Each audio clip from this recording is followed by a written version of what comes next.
Doctor Abhijit Bhausaheb Shelke, cardiology डिपार्टमेंटचा HOD आहे Krishna medical कॉलेजमध्ये. रिसेंटली आम्ही एक लीडलेस पेसमेकरची प्रोसिजर केली. हा ड्युएल चेंबर लीडलेस पेसमेकर होता, जो पश्चिम महाराष्ट्रात आपण पहिल्यांदा केला. तर ह्या पेशंटला जो काही पारंपरिक पेसमेकर आपण बसवतो, त्या पारंपरिक पेसमेकरमुळे रिकरंट इन्फेक्शन होत होते. अशा पेशंटला ज्यावेळी रिकरंट इन्फेक्शन होतं किंवा ज्या पारंपरिक पेसमेकर बसवताना ज्या व्हेन्स असतात त्या व्हेन्स खराब असतील, तर अशा पेशंटला आपल्याला लीडलेस पेसमेकर शिवाय पर्याय नसतो. तर लीडलेस पेसमेकर ही नवीन पद्धती आहे.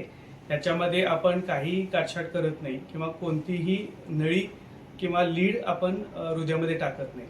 एक बुलेट किंवा एक सेल आपला छोटा असतो, तर त्या सेलच्या साईजचा एक पेसमेकर असतो, जो अँजिओग्राफी अँजिओप्लास्टी आपण जसं करतो तसं रक्तवाहिनीतून हृदयामध्ये टाकतो.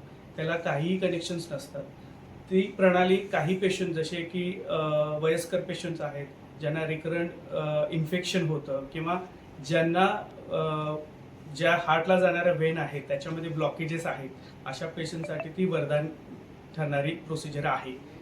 ही प्रोसिजर तशी कॉस्टली आहे, परंतु कृष्णा चॅरिटेबल हॉस्पिटलमध्ये आपलं जे ध्येय आहे, गरीब पेशंट किंवा गरजू पेशंटना कमीत कमी खर्चामध्ये किंवा मोफत ट्रीटमेंट देणे, त्या आधारावर ह्या पेशंटला आपण ECHS प्रणालीमध्ये ही प्रोसिजर पूर्णपणे फ्री केलेली आहे.